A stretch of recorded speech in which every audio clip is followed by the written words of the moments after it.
Good morning, everyone. Welcome to Government Contract Review. We have a quorum. Madam Clerk, please call the roll. Senator Hornback. Senator Southworth. Here. Senator Yates. Present from district. Representative Bowling. Present from my district. Representative Hart. Present in the room. Representative Mentor. Present in the room. Senator Meredith. Present in the room. Chairman Cook. Present in the room. First item on the agenda is consideration of the minutes of the July 15th, 2021 meeting of the committee. Is there a motion that they be considered as being approved? Second. Motion by Senator Meredith, second by Representative Hart. Clerk, please call the roll. Senator Hornback. Senator Southworth. Aye. Senator Yates. Aye. Representative Bowling. Yes. Representative Hart. Yes. Representative Mentor. Yes. Senator Meredith. Aye. Chairman Cook. Aye. Motion carries. There is one vendor with us not registered with the Secretary of State's office, and the university is requesting a deferral. Do we have a motion to defer number 17 that's on the routine green list? Motion by Representative Hart. Is there a second? Second by Co-Chairman Meredith. All those in favor vote aye. All opposed, no. Clerk, please call the roll. Senator Hornback. Senator Southworth. Aye. Senator Yates. Aye. Representative Bowling. Yes. Representative Hart. Yes. Representative Mentor. Yes. Senator Meredith. Aye. Chairman Cook. Yes. Motion carries. Item number 17 for the routine green list is deferred. Total number of items on the agenda today is 317 in the amount of $261,345,304.58. Next is the deferred list. We have numbers 11 and 12 from the July routine green list and number 69 on the July routine green list. If the representatives are here, please identify yourself for the record.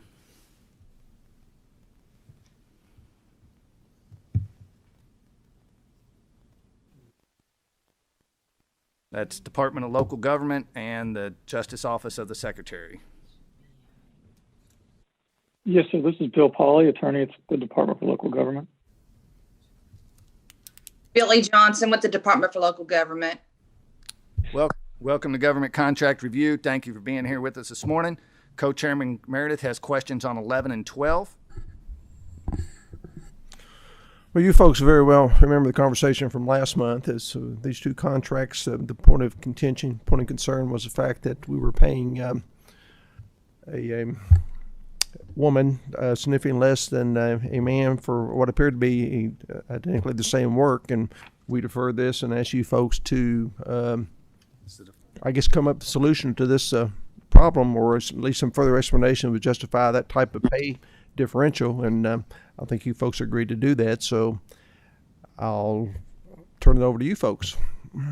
Okay, good morning and thank you. Especially thank you, Chairman Meredith, for pointing out our pay discrepancy between our two contracts.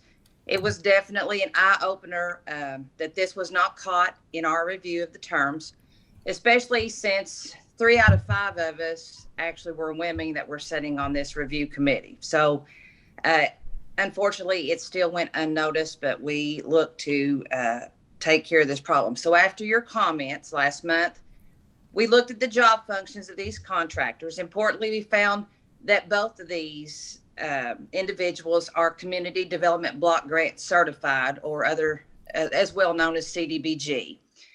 This certification allowed them to aid our staff with handling of the additional federal COVID relief funds that we received under the CDBG program, which helped, and it added to their additional duties. So our staff has done an outstanding job at handling these funds, and with these two contractors, they have provided additional support in getting this money to where it is needed. Without both of them being CDB certified and their years of experience, they would not have been able to do so. So over $41 million of additional funds have been sent across the state, and also with addition of thanking them for their help. So we therefore think if a change is to be made, it would be appropriate to adjust Ms. Figelstaller's contract to eliminate the wage differential. Out of all the applicants of these positions, the two were selected were far by more qualified. In fact, and it gave a unique amount of experience that they have in this area, it's safe to say that they were the two most qualified people in the nation. Even at this adjusted rate, Mrs. Figelstaller would remain the top applicant of her contract. Her dedication and years of experience are essential to ensuring Kentuckians receive not only our additional COVID relief money, but the economy boosting benefits of our existing CDBG program as well. So thank you. Mr. Chair, if I could. Yes, sir. I hear you, certainly agree with you. So are we increasing her contract to the higher amount or reducing the other contract to her amount? Which are we doing here? We will be increasing Ms. Figelstaller's amount to the gentleman's amount. I guess two concerns. One is I'm not sure that this is the most fiscally responsible way to handle this, given that there were 3 contracts awarded, and one other that we passed last time was significantly less than the other 2. Again, looked like for the same job descriptions, but I'm not going to fight a battle over that point. But I would hope that there's measures in place to make sure that we're not have to deal with this issue again in the future. I guess that's my second issue, is that particularly surprising that you say that 3 of the 5 people on the panel reviewing these were women. And I'm the one fighting the battle for sisterhood. And so I'll support this, but just want to make sure the measures in place in the future that we don't have to address it. Mm-hmm. So, Mr. Chairman, with that, I'll approve that change to that particular contract and recommend approval of both contracts. We have a motion to approve 11 and 12 by Co-Chairman Meredith. Is there a second? Second by Representative Hart. Madam Clerk, please call the roll. Senator Hornback. Senator Southworth. Aye. Senator Yates. Aye. Representative Bowling. Yes. Representative Hart. Yes. Representative Mentor. Yes. Senator Meredith. Aye. Chairman Cook. Yes. Numbers 11 and 12 both pass. We will now move on to number 69. And Senator Southworth, I will let you lead off. First off, if you could reintroduce yourself again from the Justice Office of the Secretary. If you please reintroduce yourself, and then I'll turn this over to Senator Southworth. Good morning. I'm Jennifer Washabon. I'm with the Justice and Public Safety Cabinet. Good morning. I'm Robin Bender, and I'm the General Counsel for the Justice and Public Safety Cabinet. Welcome. Thank you. Senator Southworth, the floor is yours. Thank you, Mr. Chairman, but I'm trying to find my notes. We were basically hearing back from them on, I need to find what the item was exactly, because I do not have it in front of me. If they recall. It's the toxicology lab contract for the Office of the State Medical Examiner. As I recall, we were discussing the costs because of the totals versus the pieces, and we were in a little bit of a stuck spot. Can we maybe hear a report on what your findings were based on what we discussed the last meeting?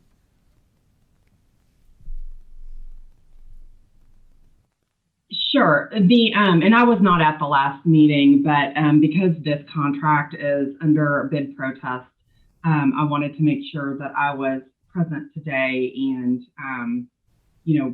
we need to be careful about what information we provide. But with this contract, the increase in price is related to an increased usage.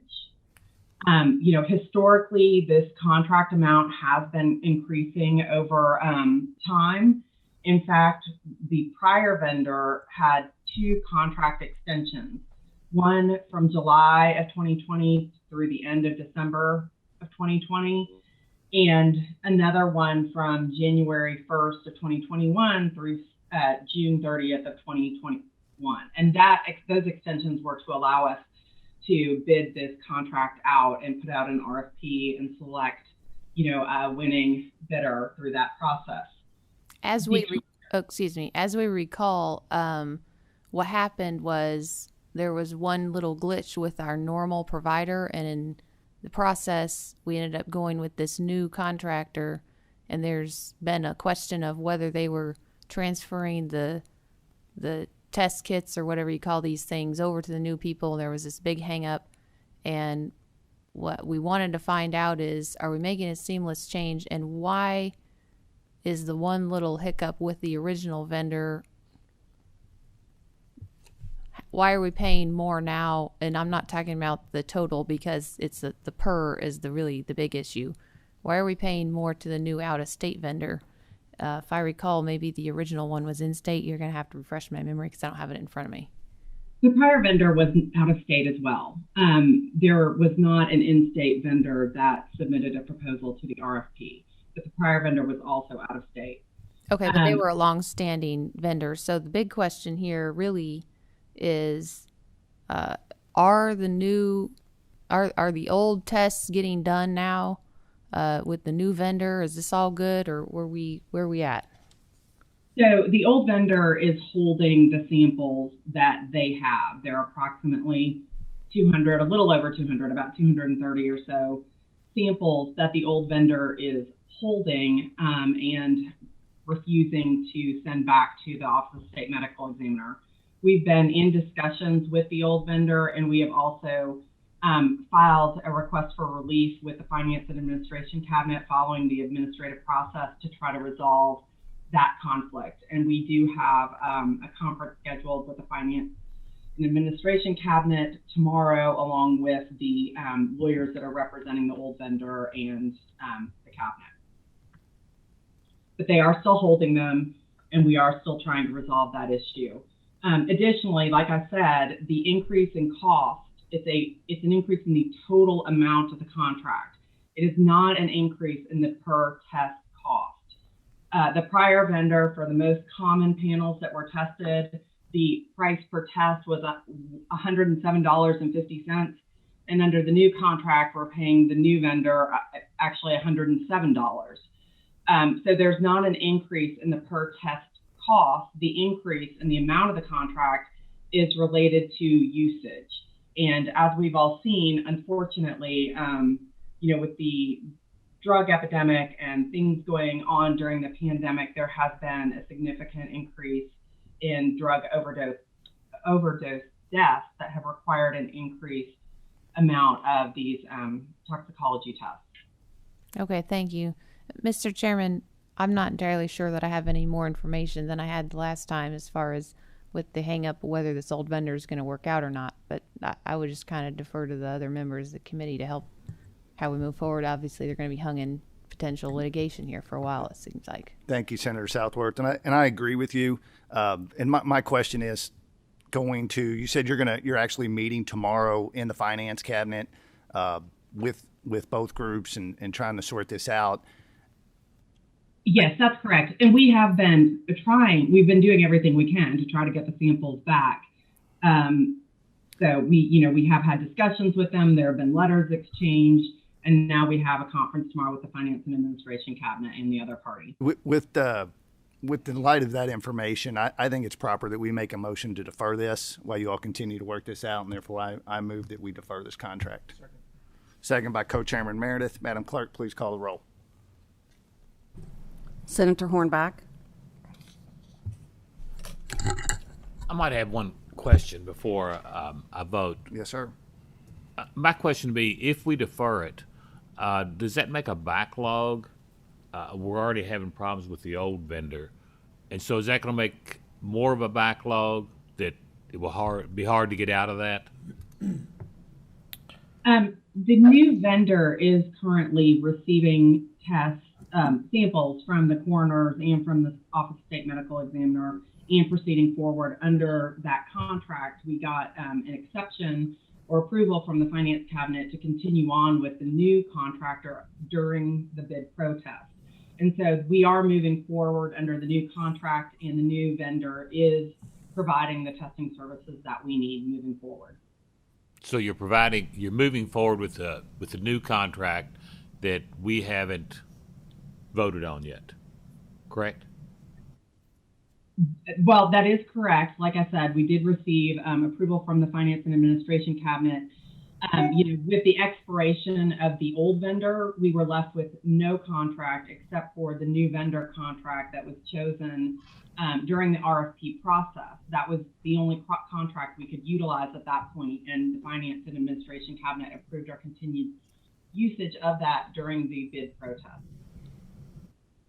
If we did not proceed under the new contract, we would not. That would really put a backlog in services. We would have no vendor to perform the testing. I'm going to vote aye to defer it, and an explanation is that it's evident that whether the administration doesn't think that we need to approve these contracts prior to them being enacted, and that's very evident from what you said. And so I'm going to vote aye to defer it. Senator Southworth. Aye. Senator Yates. I also have a quick question, if I may. Yes, sir.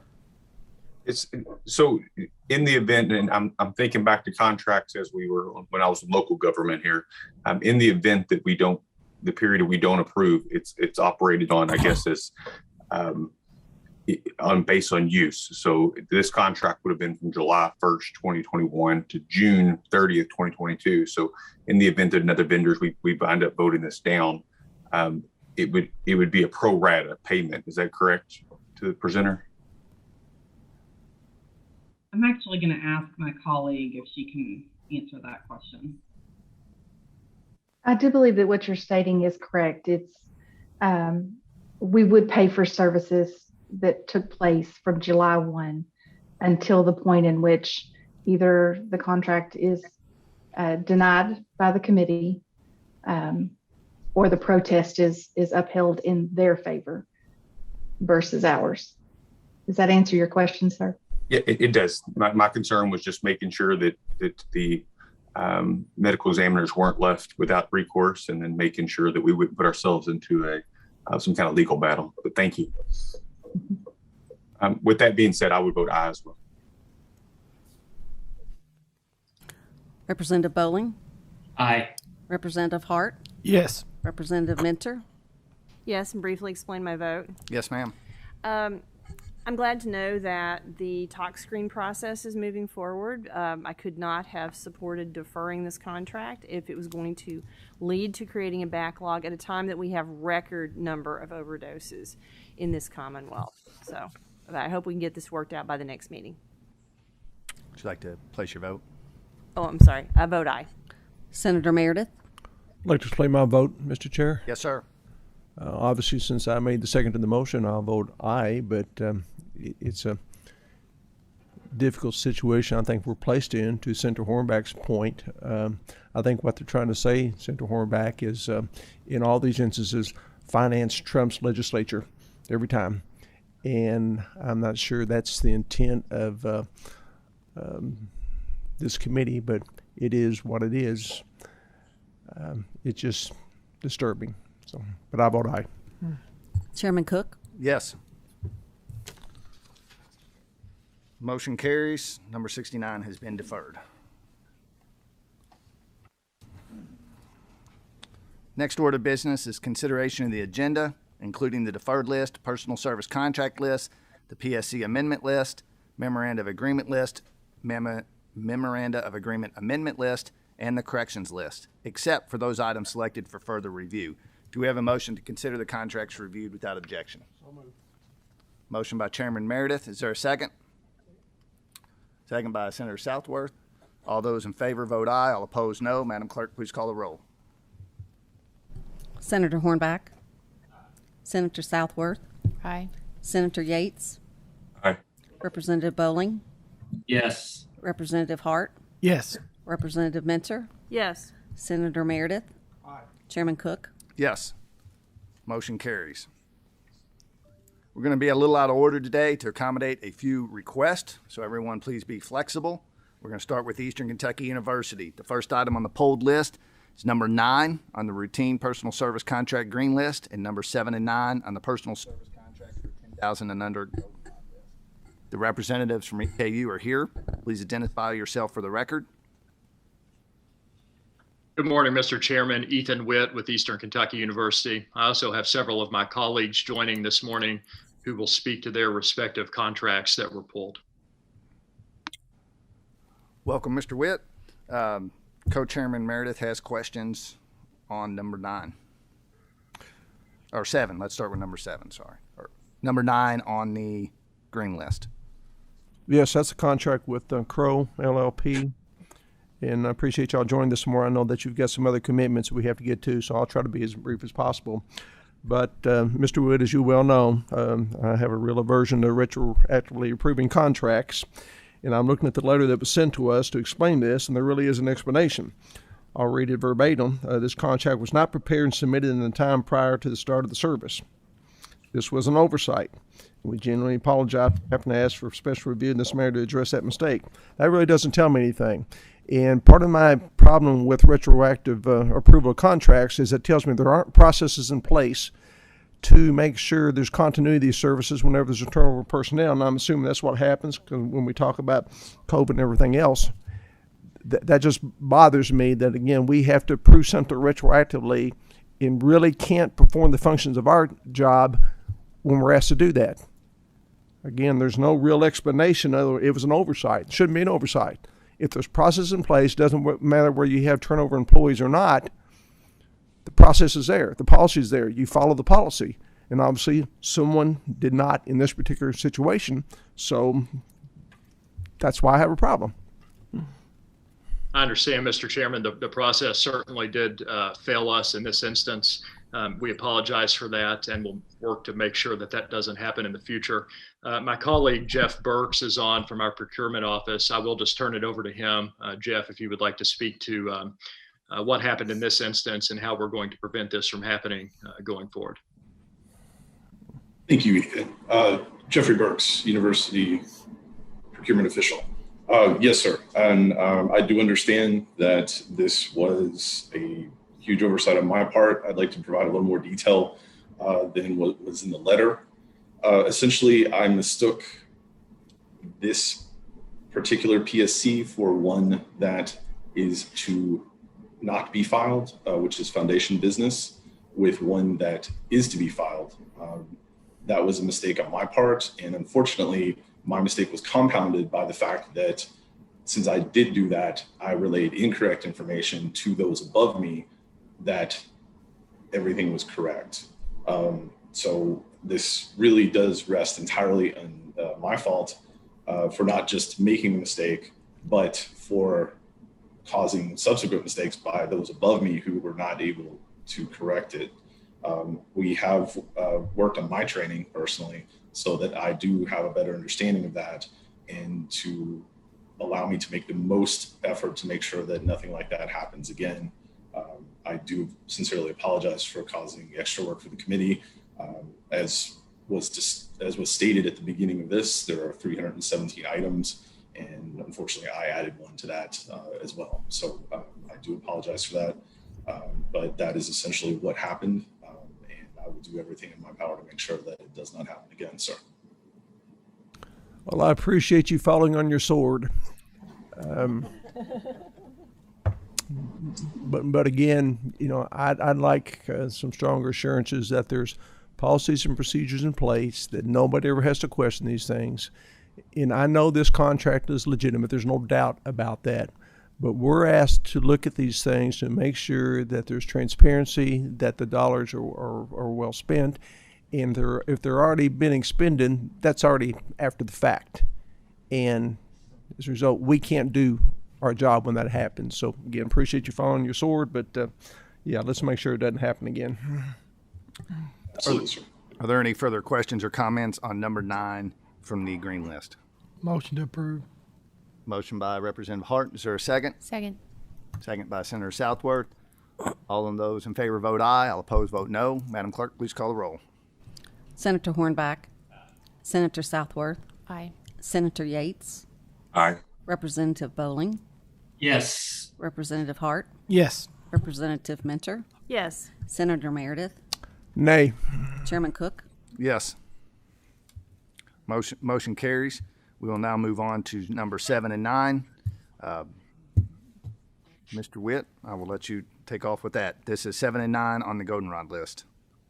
To Mr. Witt's credit, we had a brief conversation about this here, Steve. And the issue with these two contracts is one I've had for the past several months, and that's doing business with firms from California.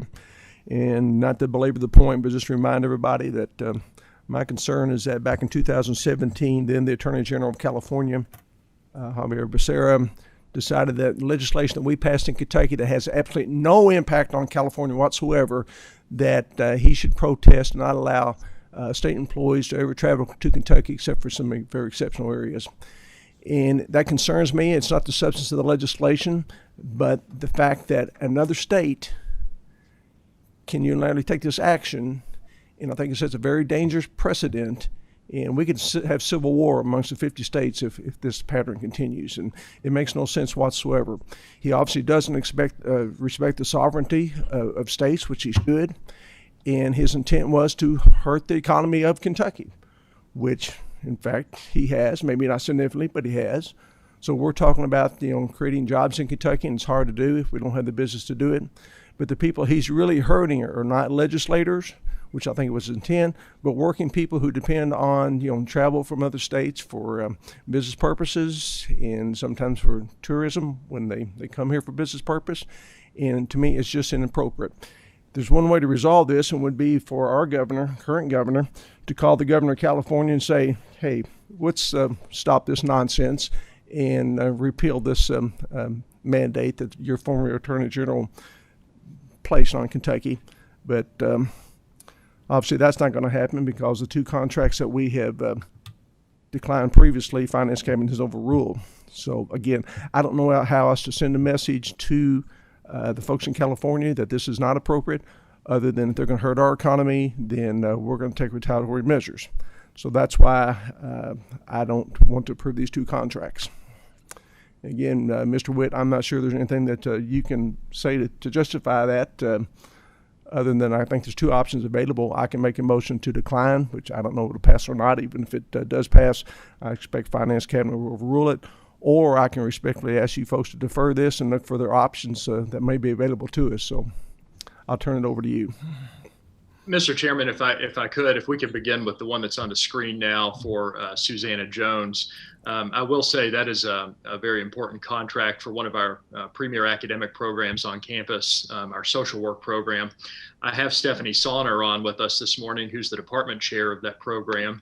And if you would be so inclined, I would like for her to give a brief overview of the timely nature of this and why it's important for accreditation. Certainly. Hi, I'm Stephanie Sonner, and I'm the chair of the social work department at EKU.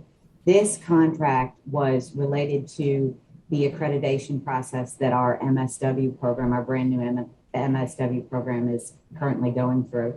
We have our first cohort of students that are going to graduate in December. We received a report based on our accreditation materials that we had some problems in our paperwork that needed to be resolved within 2 weeks. We had a really quick turnaround. We needed somebody that could very quickly come in and help us with that.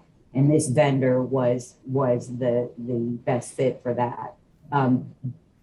Were we not to get the accreditation, it would mean that we would graduate students in December that didn't graduate from accredited program, and therefore their MSW wouldn't have been recognized. This is the program that's going to provide a lot of jobs and a lot of really good needed services to the residents of Kentucky. And just to clarify, Mr. Chairman, the MSW is EKU's Master in Social Work. I'm sorry, yeah. I understand the importance of the program, I understand the importance of the accreditation. I have a hard time believing out of 328 million people in this country that this is the only one that can provide this service, and the fact that it's from California is my point of contention, at least until the state of California takes a different position with regard to Kentucky.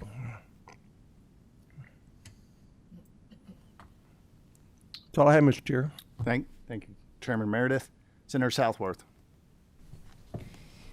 I wanted to get a little heads up on the number 7. It looks like to me somebody's offering yoga services. I'm trying to figure out why we're flying them in from California or what's going on here, because it seems like, I mean, there's a number of yoga services available in Kentucky. In fact, I'm sure, right in town. Perhaps the other thing that concerns me about these California contracts, I'm aware of the cost of living differential. When we're paying people that live in California to do services in Kentucky, we are getting the bad end of the deal because we have to pay California prices in order for them to even be competitive in where they live. And of course, it's just hard for me to understand how that's competitive compared to where we live, because we typically have lower prices in Kentucky. Thank you, Senator. That contract is an athletics contract specific to the EKU men's baseball team. I have my colleague Mark Howard on this morning, who's the Senior Associate Athletic Director for Operations, and I'll turn it over to him to provide additional context on that item. Thank you, Ethan. Concerning this contract with Elite Mobility Training, the reasoning on working with Sarah Howard is her specificity of training, specifically with overhead motion movements similar to baseball. She was a former collegiate tennis player herself, so she understands what that motion and the needs are with our specific athletes. She specializes in techniques that few trainers specialize in when dealing with sport-specific athletes such as baseball, especially the rotational sport that has a specific muscle imbalance for baseball players. She currently contracts with multiple professional baseball pitchers. She works with many softball pitchers and catchers. So the specificity of training that she can provide our student athletes, we believe will benefit them and their ability to perform. We vetted this specific group through our sports performance staff and our sports medicine staff as well. Okay, the thing I didn't hear there is what other trainers are from other places to address our co-chairman Meredith's concern about California. Sure, we researched as many different training modalities that we could across the country, and honestly, we came to the conclusion that Sarah was the best individual to help our student athletes perform on the field.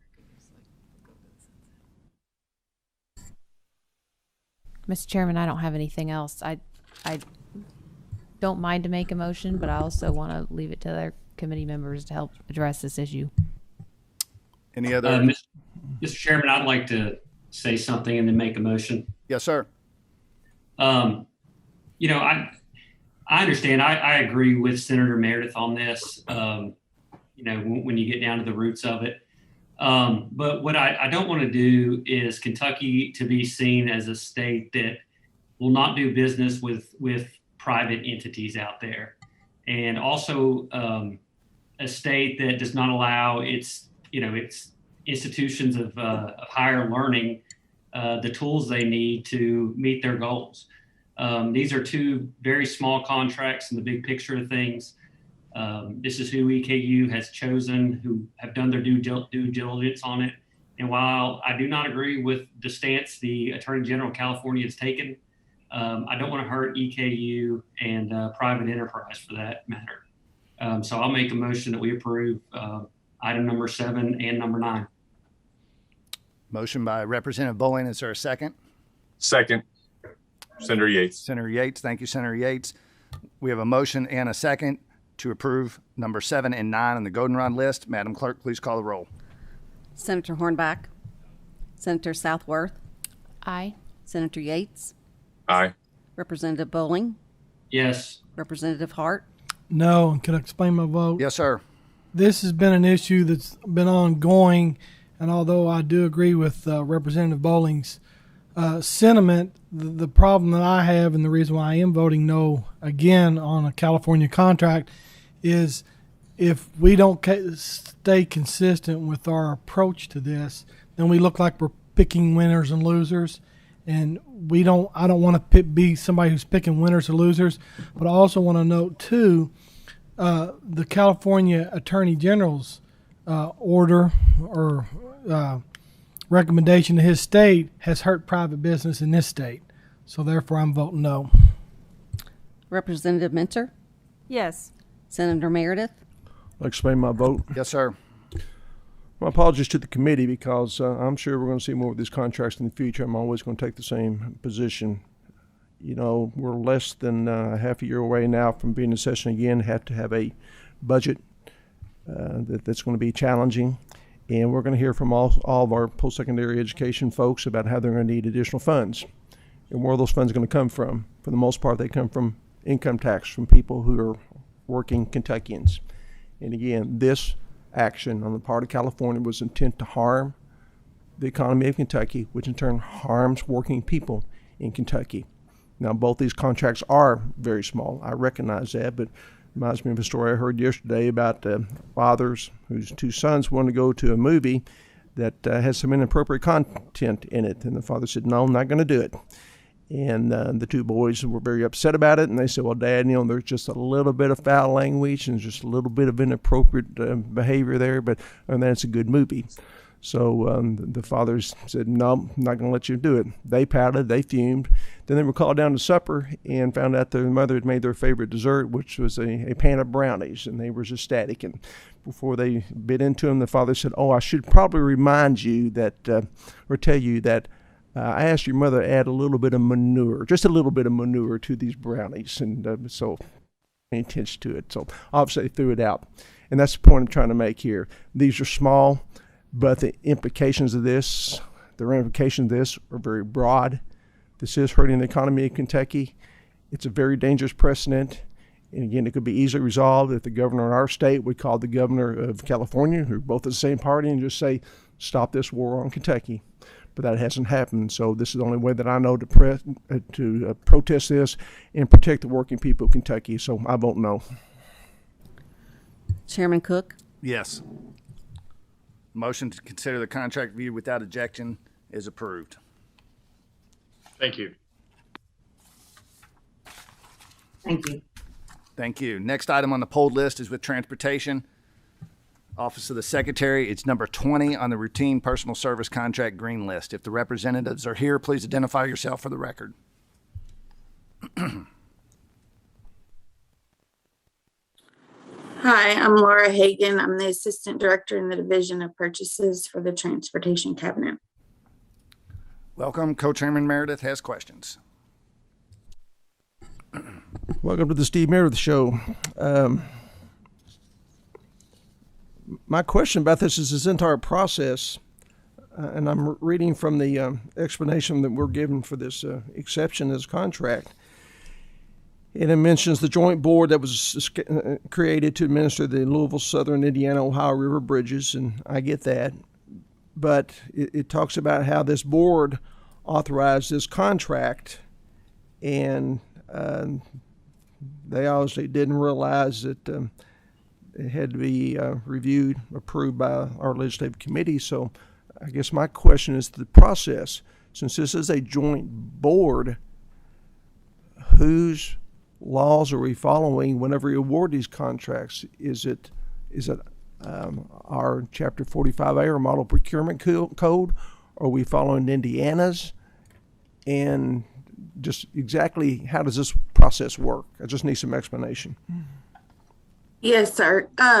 So the joint board, so the various contracts that are required for this project, some of them are done through Kentucky's procurement 45A, and some of them are issued through Indiana's procurement office with the Indiana Finance Authority. This in particular was issued on the Indiana side with their procurement rules. The only thing that we did was to put it in our system to allow for us to make our payment for half.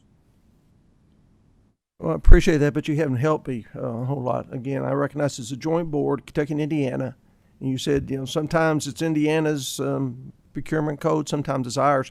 Who makes that determination? I believe the joint board makes that decision.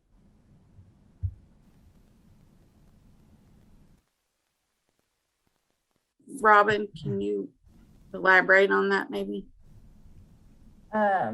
Yes, I believe that. I'm sorry, my name is Robin Brewer. I'm the Executive Director of the Office of Budget and Fiscal Management in the Transportation Cabinet. I do believe that Laura's correct on that. I believe the joint board, which has members, both from Indiana and Kentucky on it, I believe they determine who is procuring what services. In this particular instance, this was a valid contract that Indiana procured. The issue here was the Division of Purchases was not notified about the contract, that it had been renewed for a second year. Therefore, they weren't able to get it entered into EMARS for payments to be made. So there was a gap in some communication, primarily due to some turnover that our cabinet has experienced, as well as Indiana. And so we are trying to put measures in place to make sure that this does not happen again. Well, Ms. Brewer, I appreciate that, but I'm not sure that helps me any. Again, this board, and I'm assuming the board members are appointed by each respective governor of the states.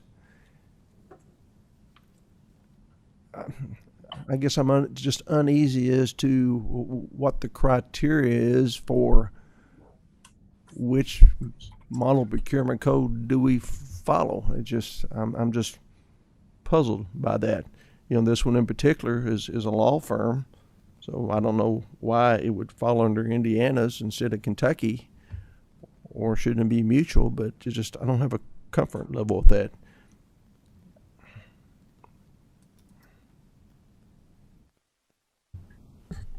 Unfortunately, I don't have the specifics on that. I can certainly try to reach out to Indiana if you'd like, and see if I can find out how that decision is made. And this isn't an area I typically work on, so I'm not that familiar with that. Well, do either states have veto power over any of these contracts?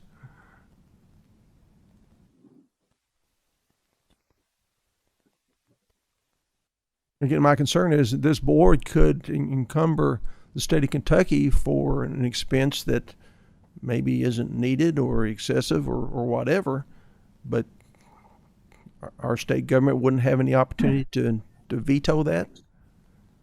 Well, again, we have representatives from both Indiana and Kentucky on that joint board, so they all have. I appreciate that, but they're not elected officials. The ultimate responsibility falls back to elected officials of each state. And here's a board that's just appointed that can make financial commitments on behalf of each state. I just want to know where the checks and balances are. Well, for Kentucky, the transportation secretary is on that board. And also, I believe he's not elected either. Right. Sure. I'm just explaining, some of the composition from Kentucky. I think also the finance secretary is also the vice chair of the KIPTIA board, and I believe she also serves on that joint board as well.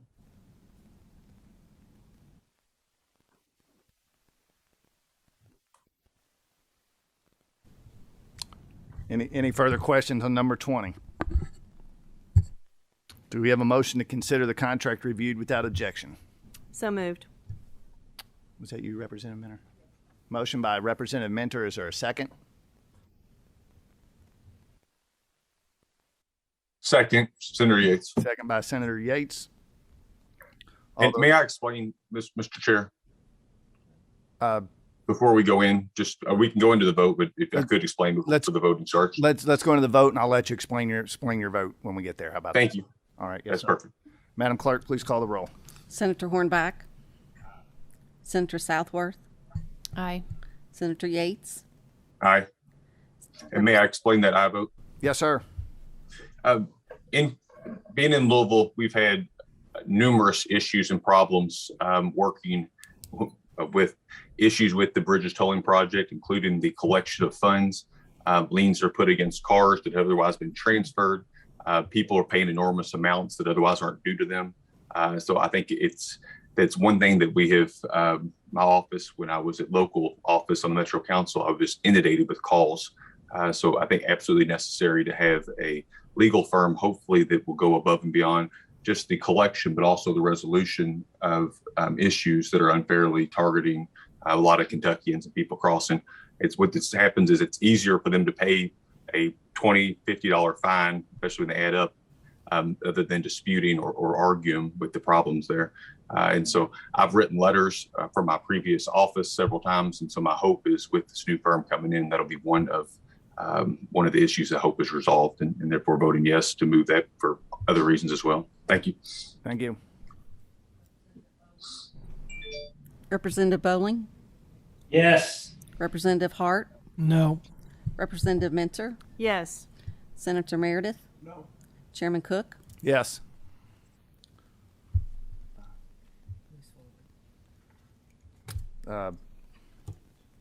Contract moves forward. Next item on the pulled list is with the Administrative Office of the Courts. It's number 1 on the PSC Amendment Ivory list.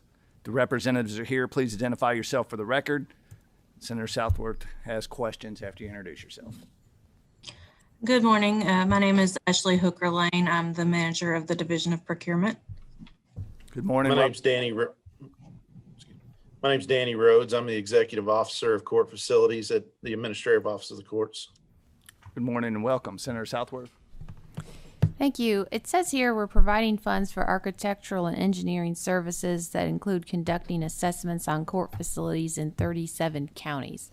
I was wanting to know, are these assessments 37 counties that already have new judicial centers that we've recently built, or in the last decade or more that a lot of those have gone up, or are these 37 counties that do not have new judicial centers?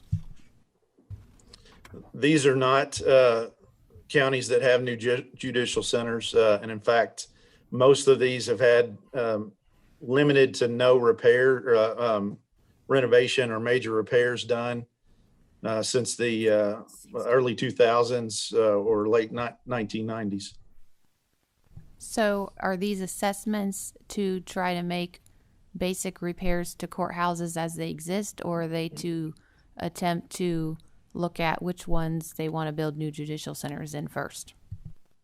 It is a twofold process. We do take these assessments. These assessments are inclusive of all aspects of the facility, HVAC, electrical, structural, architectural issues, and we identify what the needs are in those facilities, as well as any immediate repairs that we need to make on those facilities. But with that, we are once the completion of the 37 assessments are done, we will take that and develop a ranking system of immediate need for either replacement or renovation or addition to those facilities. Okay, Mr. Chairman, I'm not going to make a motion to disapprove them trying to help our old courthouses get their HVAC straightened out.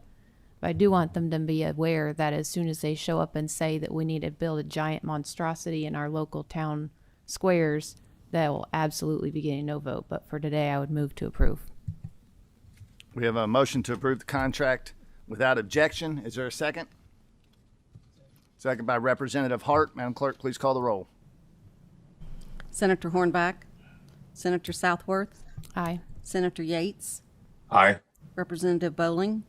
Yes. Representative Hart. Yes. Representative Minter. Yes. Senator Meredith. Aye. Chairman Cook. Aye. Motion carries. Thank you for being with us today. We're now moving on. Next item on the pulled list is with Department of Highways. It's number 16 on the PSC Amendment Ivory list. If the representatives are here, please identify yourself for the record.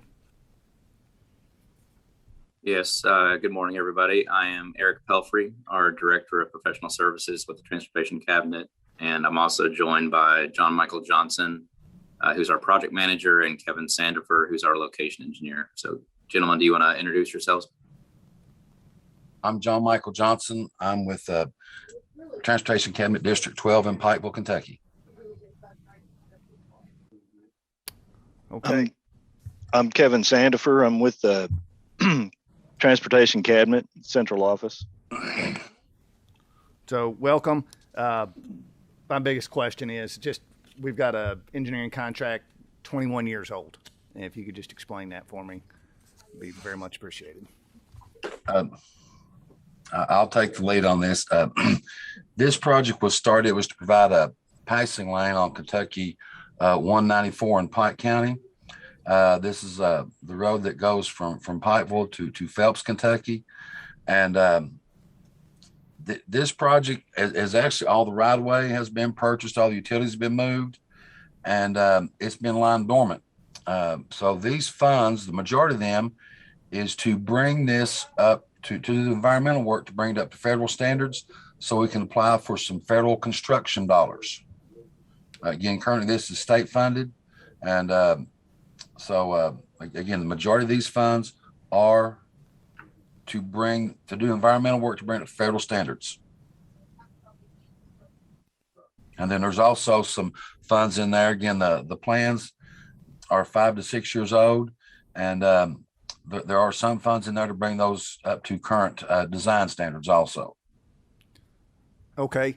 I'm new to this, so just help explain how this works for me. When road projects, I mean, sometimes 20 years old, you're talking about, it's going back in, getting repaid and everything else by this point. Is there no end date on these contracts when they're first put out 21 years ago? I mean, can they just stay open-ended and dormant forever, or what's the process on that? I'll take that. That's an excellent question, Chairman. Not exactly. We do have, every contract comes with a set of items that we try to identify through what we're doing, whether we're doing preliminary engineering, environmental services, final design, structural design, geotechnical services, you name it. Each of those contracts comes with deliverables that we expect the consultant to deliver at a certain time, and also a milestone date. So with payment percentages for each of those. I think as John Michael mentioned, this one started 20 years ago, but unfortunately, I think as you all are well aware, we don't have the road fund budget that we would love to have that would be able to keep every project moving until completion. So I think what's happened, and I apologize, I don't know the details on this specific contract, but I'll be glad to speak on general terms.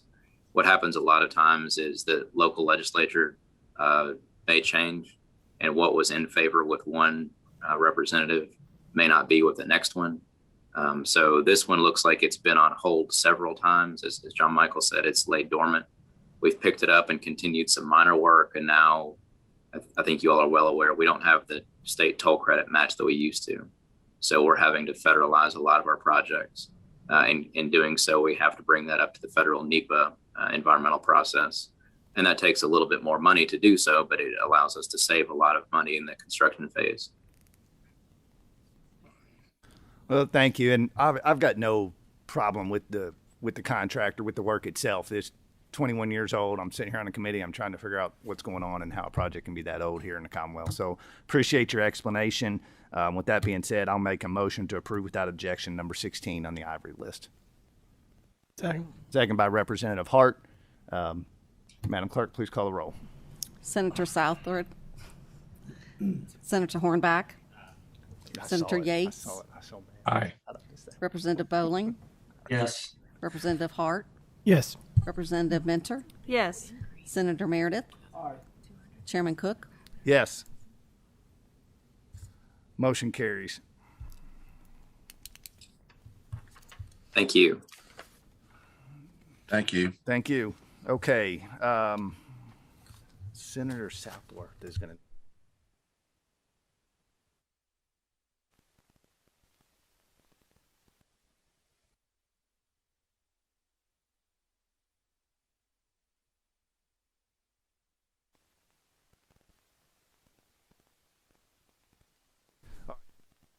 we're gonna have to skip around a little bit, so we're gonna come back to a couple items. We're gonna skip down to next item on the pulled list is with Kentucky State Fair Board. It's number 104 on the routine memorandum of agreement pink list.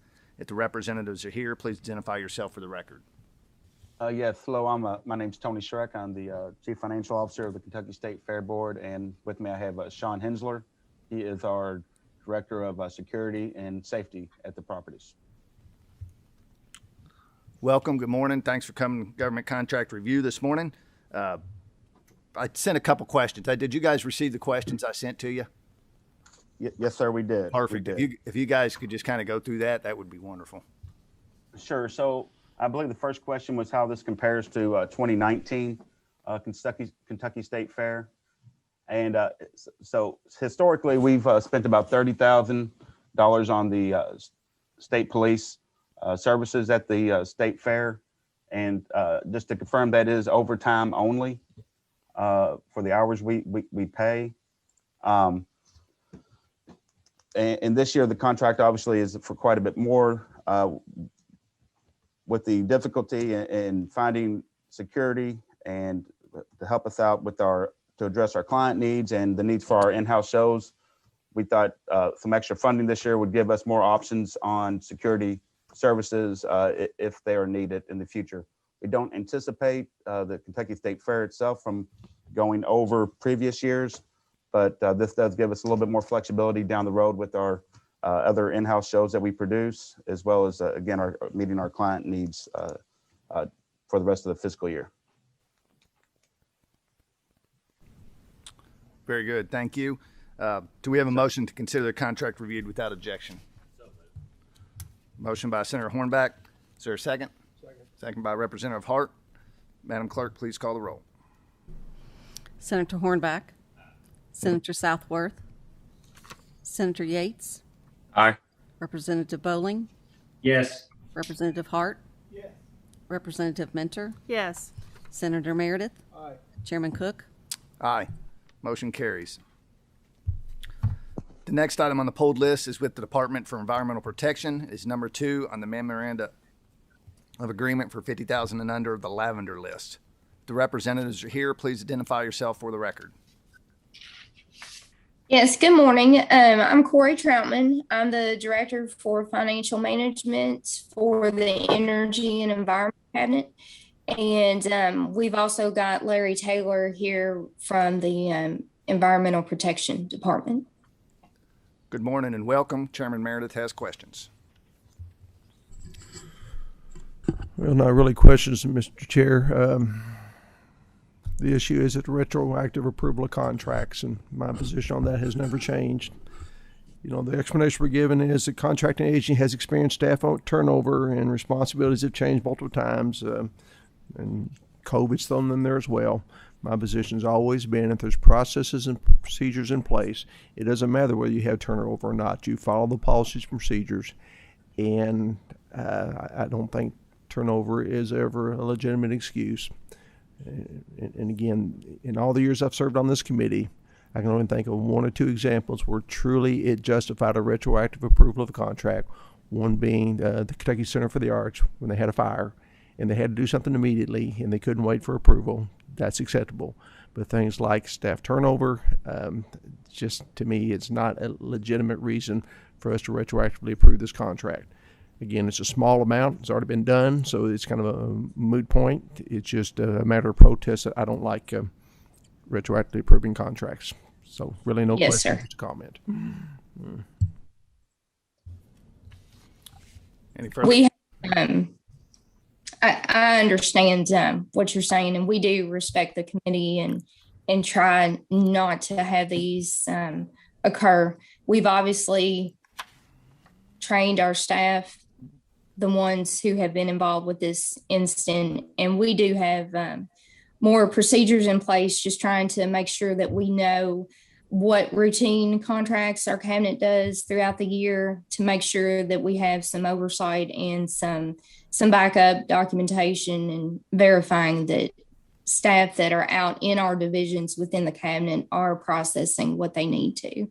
So I apologize for the retroactive start date here.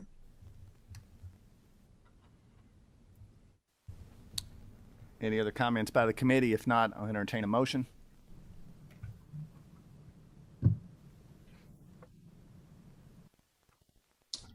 So moved.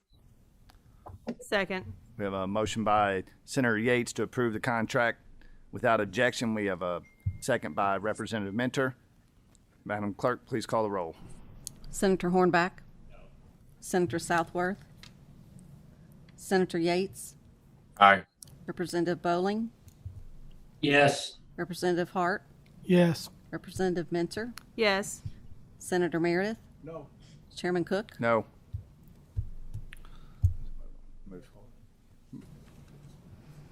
Motion moves forward. Okay. Is Senator Southworth online yet? Do we know?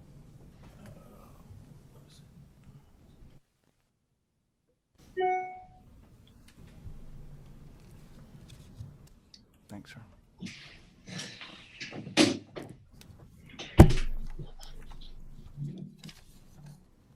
Well, while we're working on that, let's move on to not on there. Let's move on to the polled list Public Health. with the Department of Public Health. Their number, no, because she's. We're going to end on that. Let's go back to. We don't have Senator Southworth on there. The only ones we missed were. She had questions on that.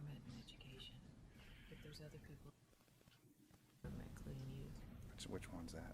Yours is 13 through 20. This one. All right. Chair, Public Health and Secretary are here at your pleasure. Okay, thank you, sir, and we'll get to you in a second. We've got one member who had to transition from live meeting to Zoom meeting, waiting for them to get on board. So let's go with the Department of Local Government. We'll go through numbers 13 through 21, and then 29 and 30 on the routine memorandum of agreement pink list. The representatives are here. Please identify yourself for the record.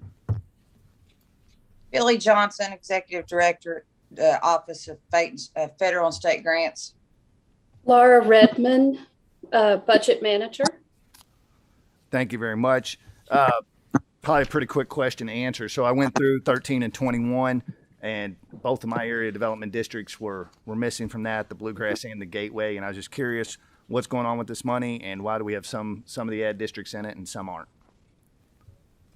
Can you guys hear me okay? Yes, ma'am. Okay, I wasn't sure. So actually no ad is excluded from funding. The allocation of funds was based on a formula distribution that was provided in the executive branch budget.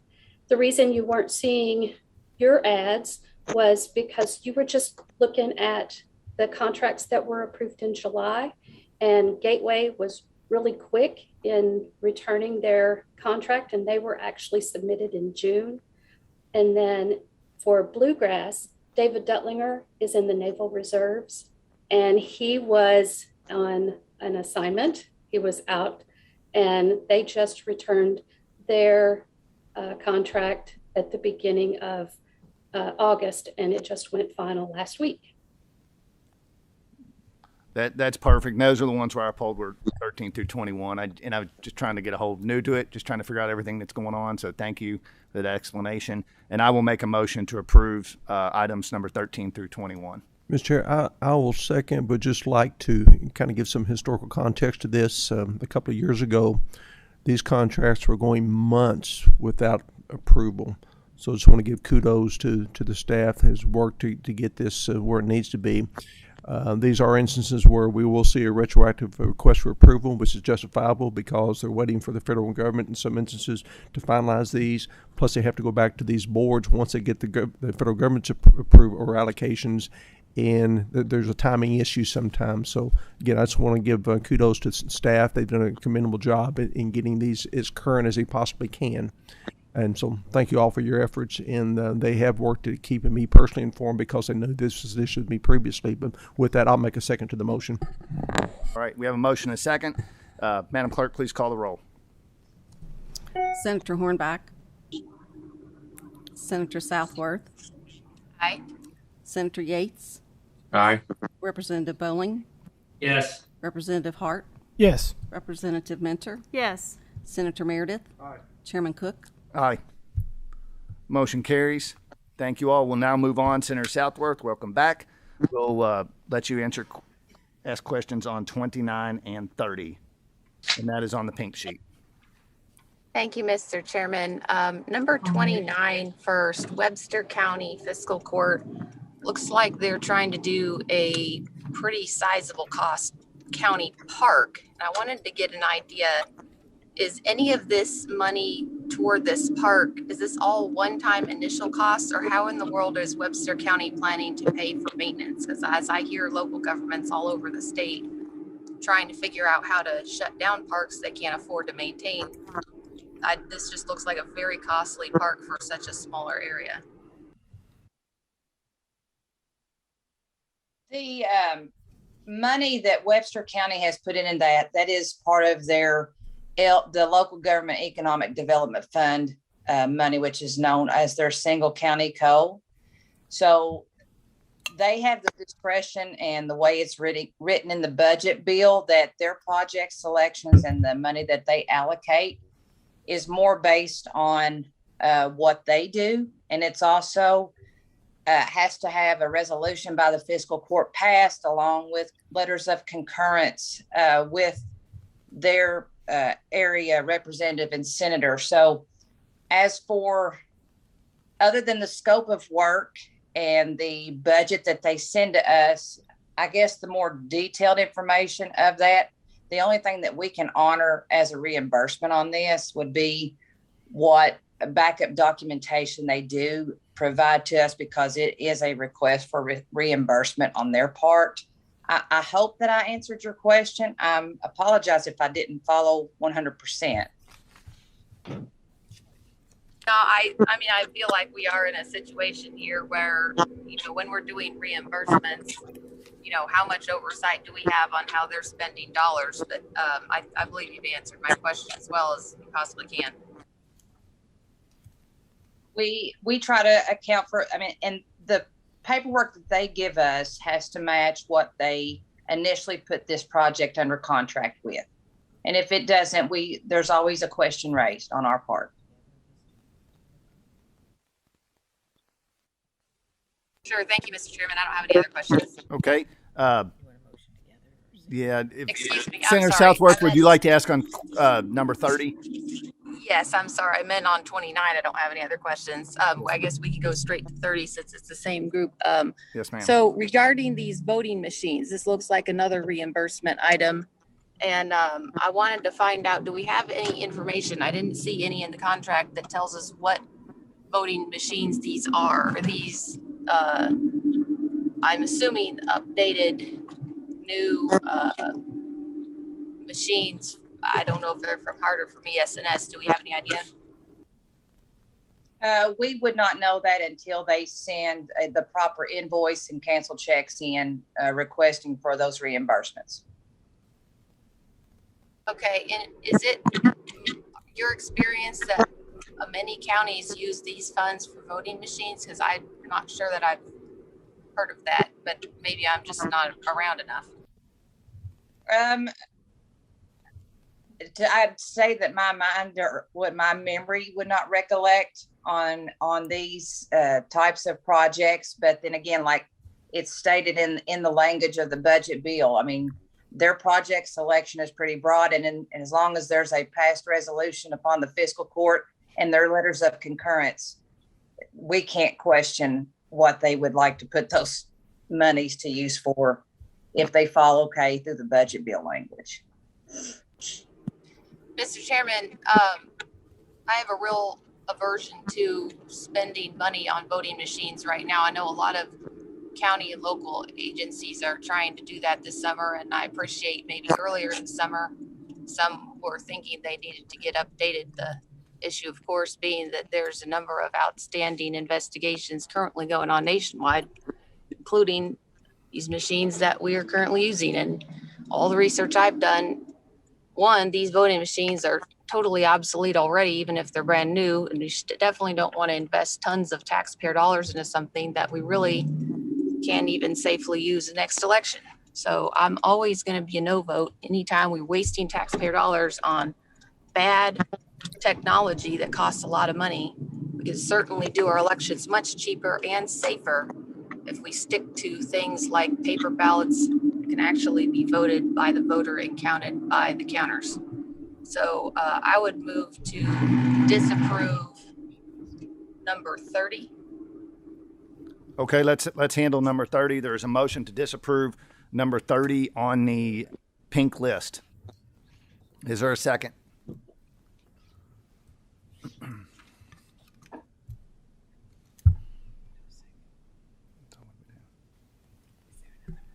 Okay, we have no second on that. Is there another motion to approve number 30?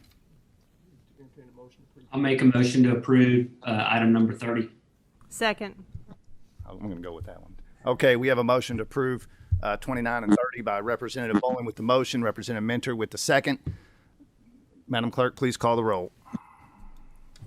Senator Hornback, Senator Southworth, No. Senator Yates, Aye.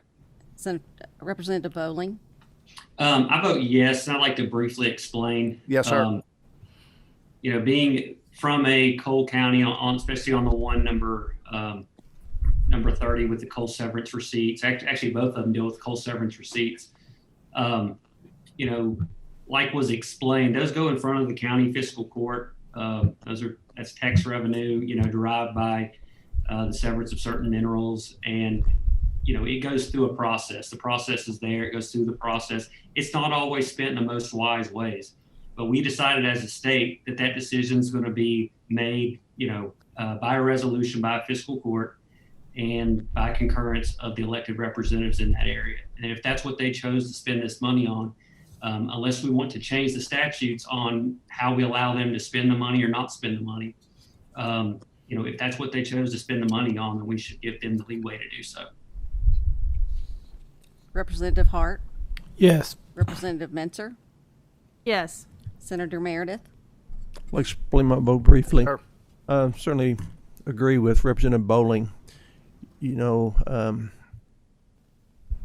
the final authority for these decisions should rest with fiscal courts. We may not agree with them or not, but particularly coal severance, you know, we're reimbursing coal counties for the depletion of resources that affects them predominantly. And again, I don't know how legislature can act on these things without diluting the power of fiscal courts. And we need strong fiscal courts. That's where the final authority should rest with. So I vote aye.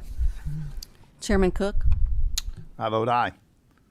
Do we have a motion carries? Do we have a motion to approve without objection number 29 from the pink list? We have a motion by Co-Chairman Meredith. Is there a second? I'll second it. A motion and a second. Madam Clerk, please call roll. Senator Hornback, Senator Southworth, Aye. Senator Yates, Aye. Representative Bowling, Yes. Representative Hart, Yes. Representative Mentor, Yes. Senator Meredith, Chairman Cook. Yes, motion carries. Okay. Next item with the Department of Education, the numbers 56, 79, and 87 on the routine memoranda of agreement pink list. The representatives are here. Please identify yourself for the record. Yes, good morning. This is Byron Darnell from KDE, Associate Commissioner, Officer of Educator Licensure and Effectiveness. Good morning. Good morning. By yourself today, flying solo? I believe I'm flying solo. All right. We do have, I believe, another member from the Finance Department, however, if Ms. Worth is on here. I'm also here. My name is Tony Cons-Tapman, Chief Communications Officer for the Department of Ed. Well, welcome, and we'll handle these separate. We'll start with number 56, Teach for America. And if you could just tell us a little bit about the program, that would be fantastic. Well, certainly.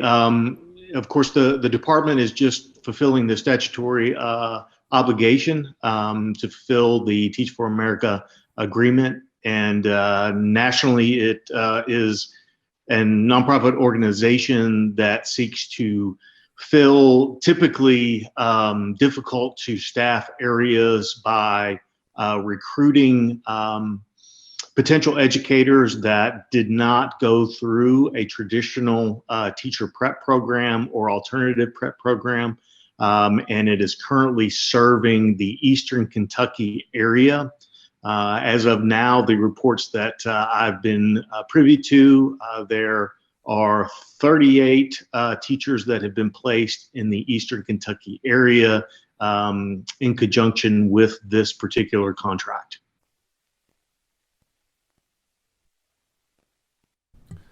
That's fantastic. How many years do they go down there? What's the payback period on that when they go to one of these counties?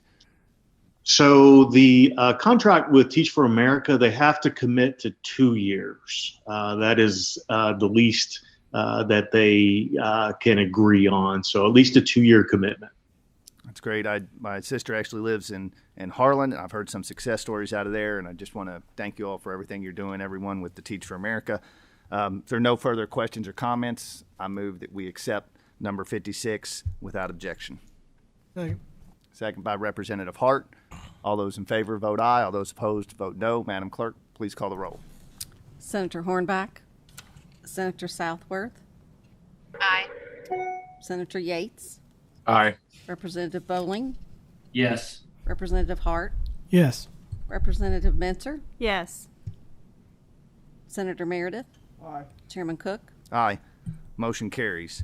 Move on to number 79 and 87, and Senator Southworth has questions.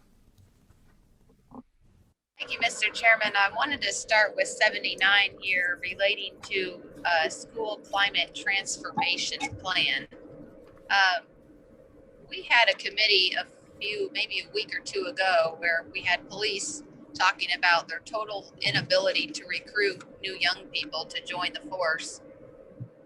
And one of the things they mentioned, one department said, well, we want to maybe get into high schools and go younger and try to get people interested in this. And another one said, we've already tried that. Don't even waste your time. It's not going to happen. Kids just aren't going there. And unfortunately, there are a number of jobs. That's not the only job, but there are a number of jobs that are being retired out of so fast, and we don't have people to fill them. One of the things that I observed from that meeting was the fact that we are talking, I had been in education, I think the day before, or something to that effect. And all of the, bullying, trauma-informed care, mental health, first aid, all of these keywords. I'm not belittling the fact that there are students that have severe needs, but we really are in the wrong spot when we're talking about a school climate transformation. This is transforming us softer, and unfortunately, some of those key jobs out there require more backbones and not more softness.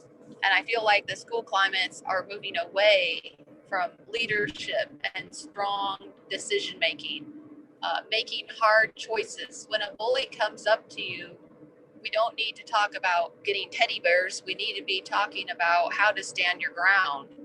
I don't find anything helpful in school climate transformation plans that focus on how to make everything fuzzier.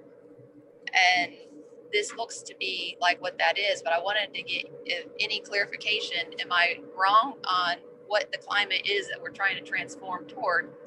And how do you handle the fact that we're lacking backbones and we're not developing them any further?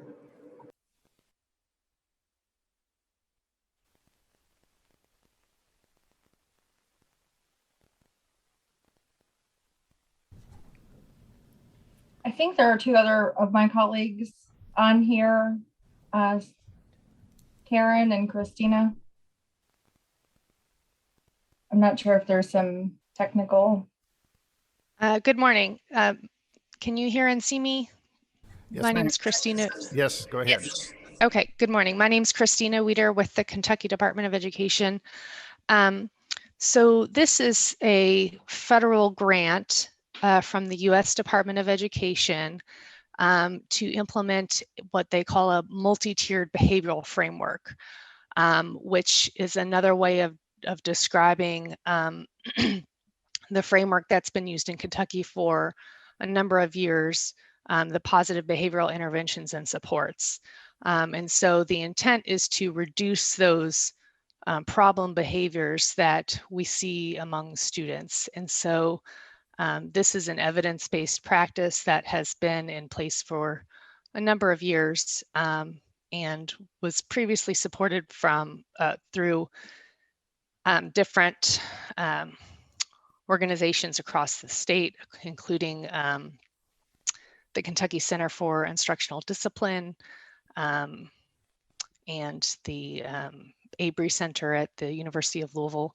So this is a grant to help provide support to districts that are interested in implementing the positive behavioral interventions and supports, and when appropriate, making referrals to mental health organizations to address some of those behaviors. I'm not familiar with the organizations that you mentioned. Can you expand a little bit more on the instructional discipline outfit? What's their take on this, or how does this relate to discipline in the classrooms? So that the Kentucky Center for Instructional Discipline is actually no longer in existence. Their contract ended. It was previously supported through special education dollars. And at the Eastern Kentucky University, but the essential frameworks were the same to implement the positive behavior interventions and supports. So when we started the grant, that organization was a partner with us. There are a number of different co-ops across the state that are also supporting PBIS, and so we partner with them for supporting the districts that are interested in implementing this framework in their schools to help reduce those problem behaviors. And what year did the grant start? We are in the 4th year of the grant. So I believe, I have to do a little bit of math, but I believe it started in 2018.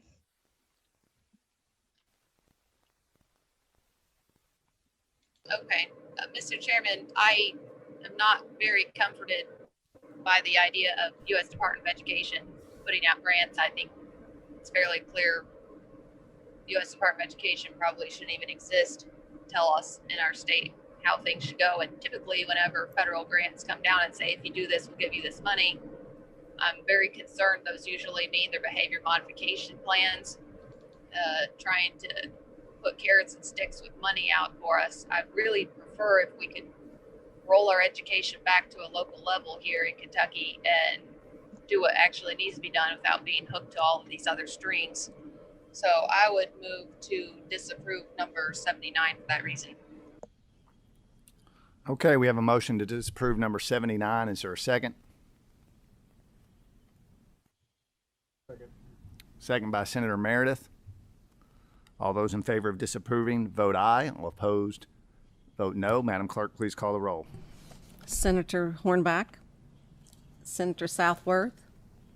Aye. Senator Yates. No. Representative Bowling.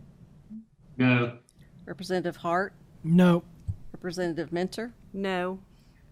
Senator Meredith. Chairman Cook. No. Motion fails. Do we have another motion to approve number 79? So moved. Motion by Representative Minter. Is there a second?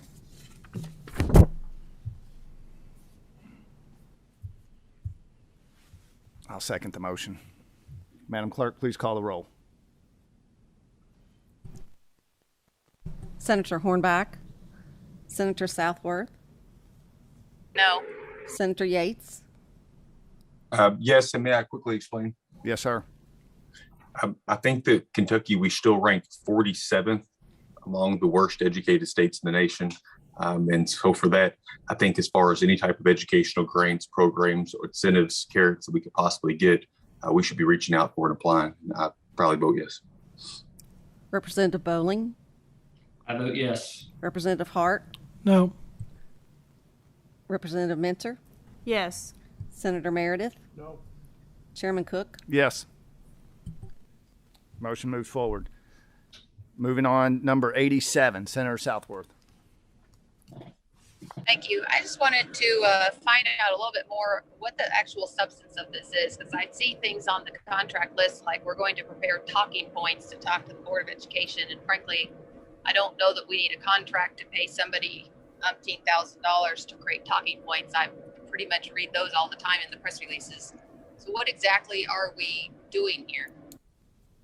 Yes, ma'am, and thank you for the question. So I am the Chief Communications Officer for the Department of Education, and part of our work is to support our agency and 171 school districts as we are moving beyond, or hopefully as we work during this pandemic to measure and address the learning loss among our students throughout the Commonwealth who've been affected by the virus and the school closures. We are called upon to support many of the offices throughout the agency to write guidance documents, as well as support innovative ideas by many of those throughout the agency. And so my staff is tasked with not just talking points, but also editing and making sure that those innovative ideas are shared with our families, many of whom are have been left behind, or underserved populations that have been left behind during the pandemic. This additional communication support will help ensure that we reach equitable outcomes for all of Kentucky students. As I mentioned, particularly those in our underserved populations, who we already know were disproportionately impacted by the COVID-19 pandemic. And then particularly, we're working hand in hand with our Office of Teaching and Learning to help our school districts bring their students up to grade level and communicate the different programs, opportunities, and resources that are available to our families and students post-pandemic.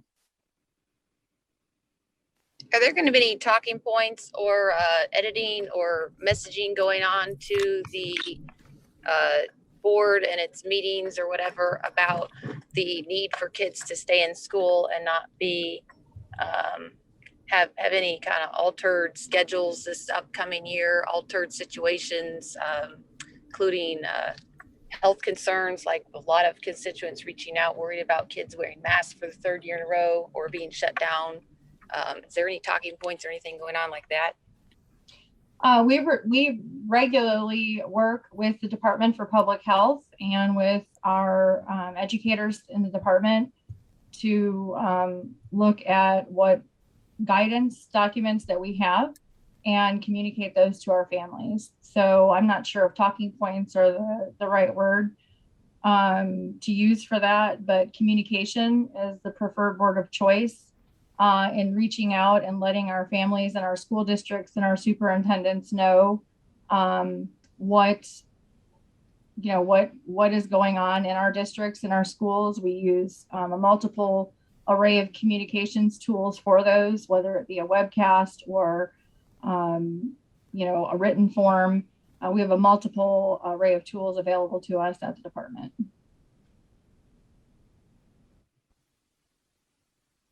Mr. Chairman, I don't think I have any other questions. Thank you. Do you have a motion? Does anyone have a motion on this?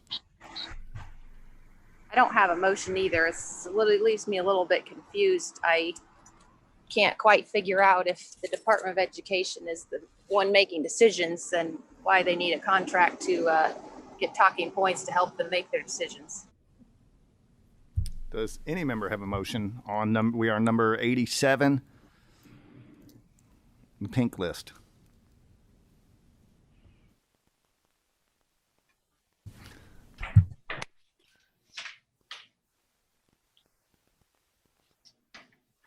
Okay, with no vote, we will move forward. Thank you all for being here. Let's move on to last items with the Department for Public Health. These are number 3 and 4 on the routine personal service contract, the green list. The representatives are here. I believe they are. Please identify yourself for the record.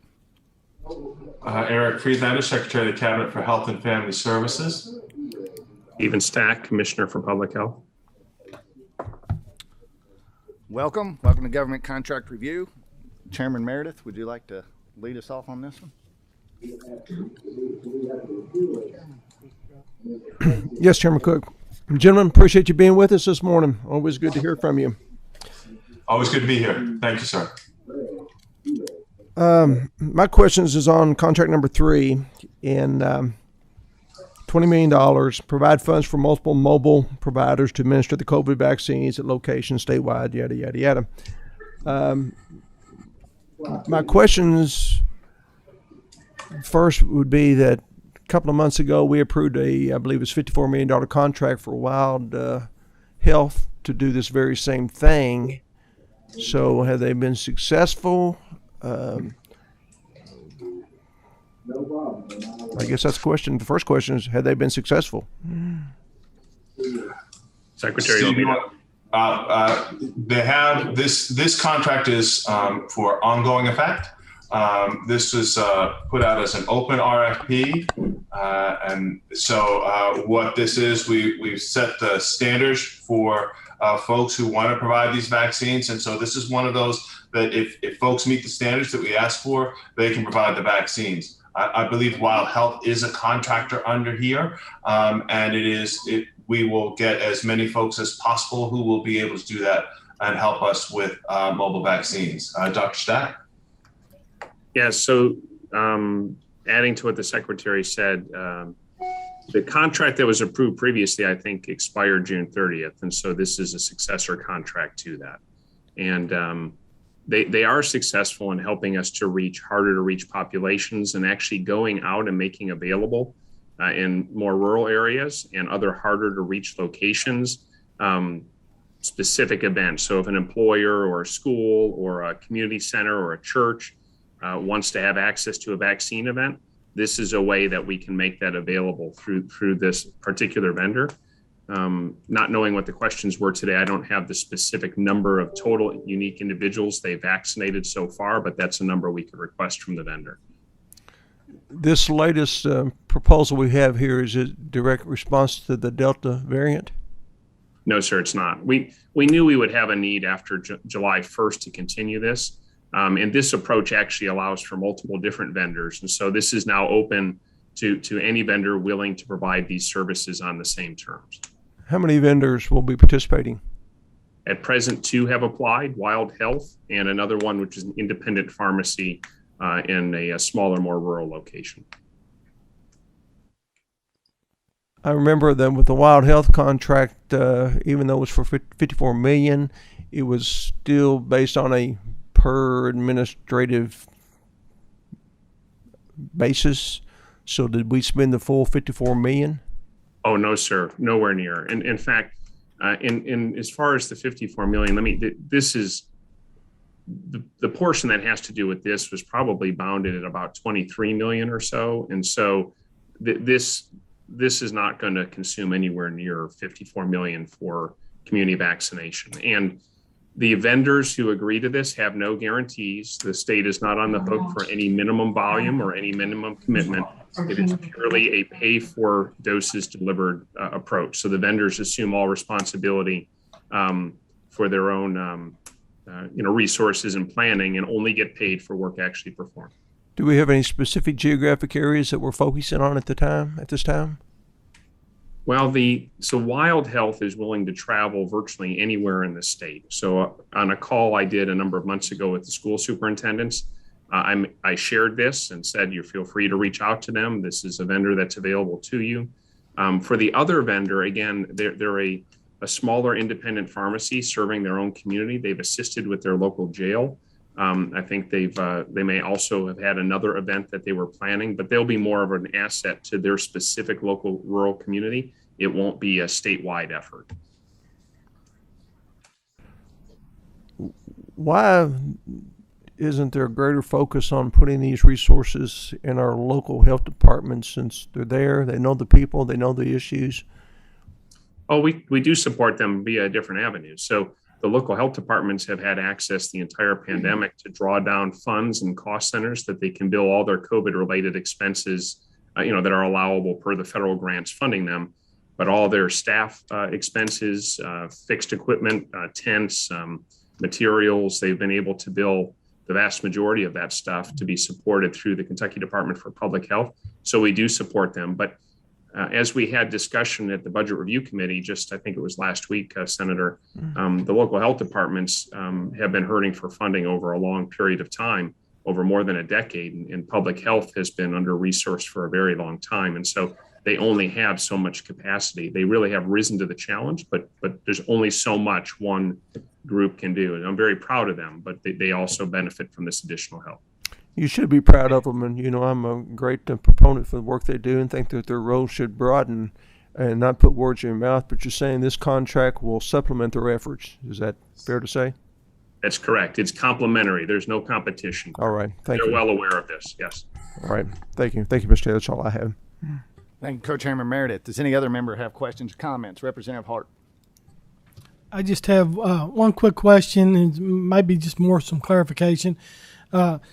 Listen to your description of what this will do. Will these vendors, I'm assuming they're going to be able to go out and set up, like, say, for instance, my school, my district wanted to do a vaccine drive, so to speak, on a Saturday, and they could go and set up in the parking lot. Is that correct? Yes, sir. And help facilitate that? That's correct. And we have shared in other venues. We can get it as well, to share with the LRC a slide that has the contact information for how to reach Wild Health. Now, of course, we have only one other approved vendor. Should we have multiple other vendors who are desirous of additional business, we would share all eligible vendors so that the public could make their choice from the approved vendors. But yes, this particular contract would be a vehicle if your local community entity wanted to reach out to them and request scheduling an event. Okay. Thank you for that. And also, if you get enough vendors, will this lead to, like, we've heard it in the media, like going door to door type vaccination programs, or is this just strictly a resource for community agencies to reach out to bring them in to do like a Saturday or something? No, that's a good question. Thanks for asking it. So the local health departments and also Wild Health have done community outreach along those lines. And in fact, I have to communicate with some of these vendors across all these different programs from time to time. I know that this particular vendor has had outreach from and may work with some of the health insurers to try to reach out to people in ways that are targeted, like door to door. But those secondary kind of collaborations to try to identify people interested in vaccination, these vendors are perfectly free to work with those other parties to identify people willing to be vaccinated. This is all voluntary to use the service and also to request it as an assistance to someone. All right. Thank you. You're welcome. Representative Mentor. Thank you, Chair.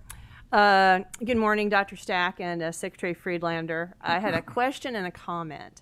First, the question is, if I'm reading this correctly, this is actually a federal reimbursement for this contract. Is that correct? Yes, and if I could just add, because when I look on this slide, I don't know why it is communicated the way it is, I think, in the contract, but I can be very clear about this. This is 100% federally funded. It is likely to be fully funded by FEMA, but we also have very specific immunization grants from the federal government that may also help support this. There will be no general funds used to pay for these services. It will all be federal. And this particular FEMA reimbursement is not like the typical FEMA. There is approved money and they are paying reimbursements to us within 2 months of us submitting requests. And so we have probably close to $4 million worth of reimbursements from FEMA already against probably less than $5 million of expenses. So it is 100% federally funded, but it may come from one of two different grant sources. If that Representative Mentor, if I could just Certainly. for 1 second, could the staff that submitted that, could we do administrative modification to update that? Because right now it has general fund at 50%. Mm-hmm. And I think it would be great if we could get that and make sure the public knows it's 100% federal.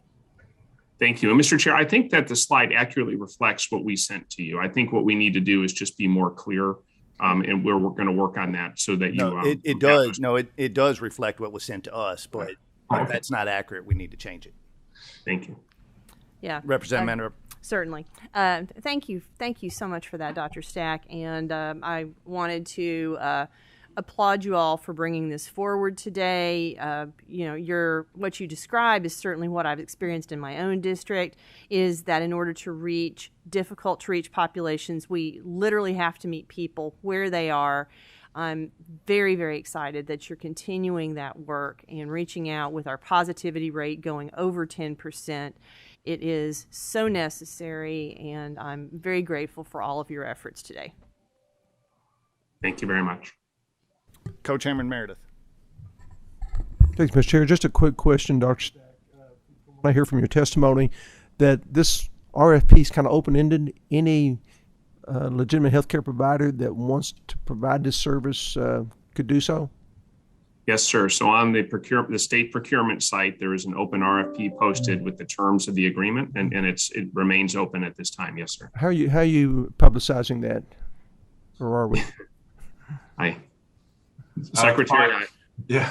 Finance does it through their website, and if we've been letting our partners know, and so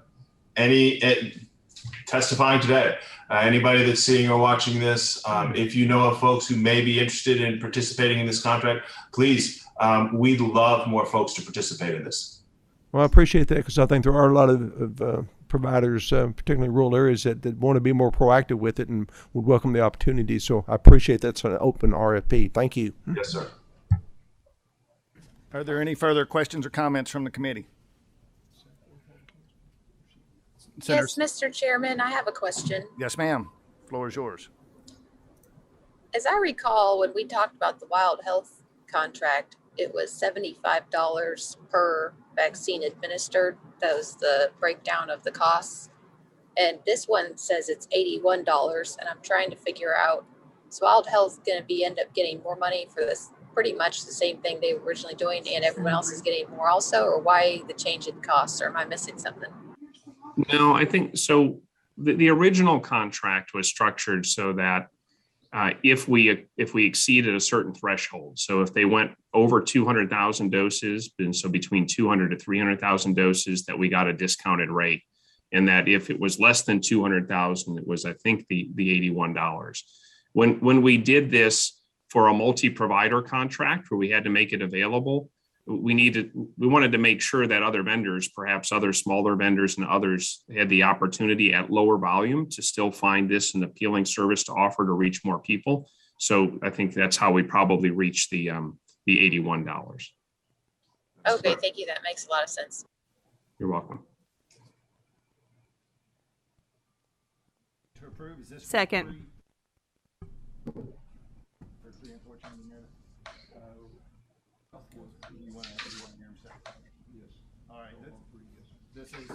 We have a motion to approve number 3 on the green list. Second. We have a second by Representative Mentor. Madam Chairman, or Madam Clerk, please call the roll. Senator Hornback. Senator Southworth. Explain my vote, Mr. Chairman. Yes. Sorry.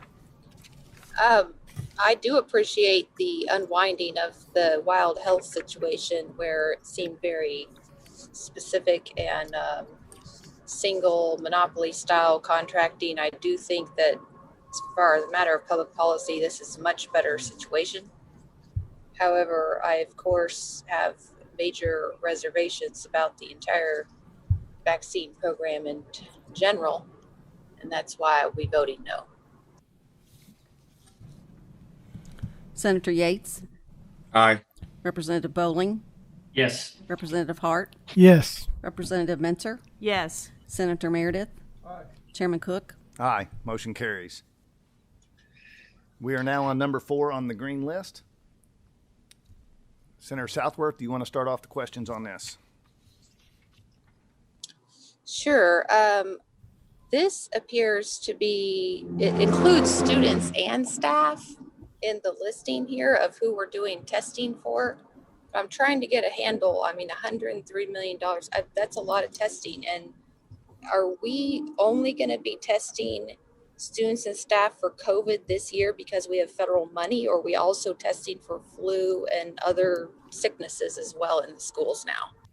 Thanks, Senator. I appreciate the opportunity to clarify on that. So the federal government, facing its own requirements, just like we do, has to use existing funding vehicles as ways to distribute these resources approved by Congress to the states.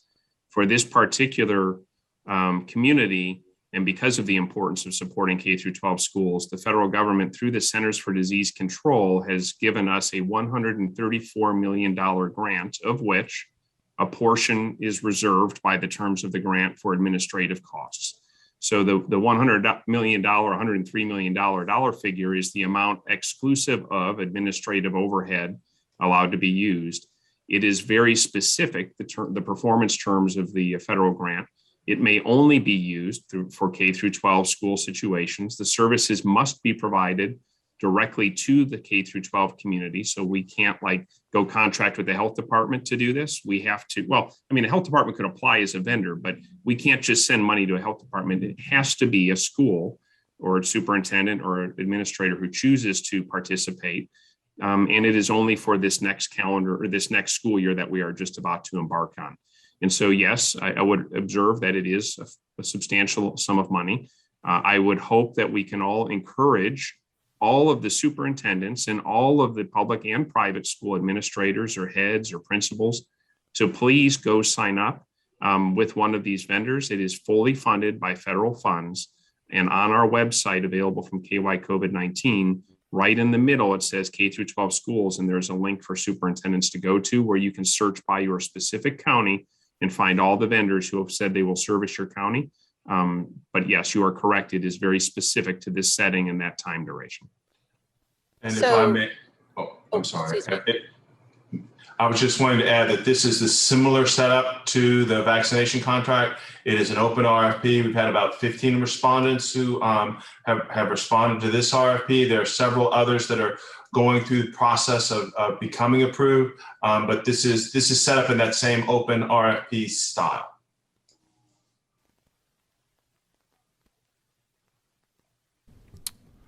Senator Southworth, did you have a follow-up on that? Yeah, I appreciate that explanation. This says they're doing $96 per test. I feel like every time I see a test cost reimbursement, the number keeps going up. Can you explain how they've gone up? I mean, I've seen as low as 5 or so seemed to catch my eye the last time a few months ago. Now we're pushing up to almost 3 digits. Does anybody have any detail about that? Sure, I can offer perspective on that. And again, it's quite a reasonable question.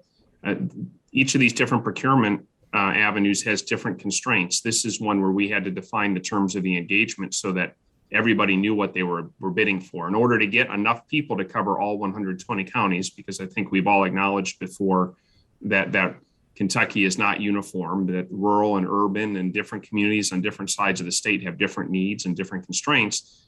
In order to get as many vendors to be able to apply as possible, we had to describe upfront in an open RFP process the pricing and what was needed to be done, while allowing the flexibility that was possible within that. If you were to walk, I won't use the specific name, but I know the specific name of the vendor because I spoke with them. If you were to walk into a typical store-based pharmacy clinic and request a COVID test, it would not be an uncommon occurrence to be billed about an $85 or $86 visit fee plus a $5, I think it was $89, I apologize, $89 plus a $5 service fee for $94. And that is just for the service to request the test and be evaluated. And then they would submit your test to a contracted lab who would either bill your insurance or bill HRSA for the uninsured fund that still is available. So I think the fact that this is a service where they will go to a school, work custom manner with the school superintendent, set up a frequency and a type of program, whether it's antigen testing, PCR testing, pooled testing, there's all sorts of different options, and they will do it in a custom manner in partnership with the school superintendent. I think the unit cost for this is sustainable and appropriate within the context of the general marketplace. Not to go too far in the weeds, but you just described an $89 office visit. That is a retail price tag sticker if we were to have one, but I'm wondering what's the allowed charge on something like that through an insurance reimbursement? Because there's no way that retail stickers, doctors aren't getting 100% of the price tag. Well, and again, Senator, these are really good questions. So I don't want to overtalk this, but I think it's good. You're asking good questions. I think it's good for the committee to know this. So not every doctor's office provides COVID testing. In fact, probably most do not. And so you have to go to a hospital or a health department, and not even all health departments are able to offer walk-in and off-the-street testing, or a pharmacy would be a common place, or an urgent treatment center. Because health insurance will not cover all of these visits, it is a serious challenge, which is another reason we need everyone's help to encourage superintendents to sign up for this so that this is no cost. You have to have medical necessity for insurance to pay for it.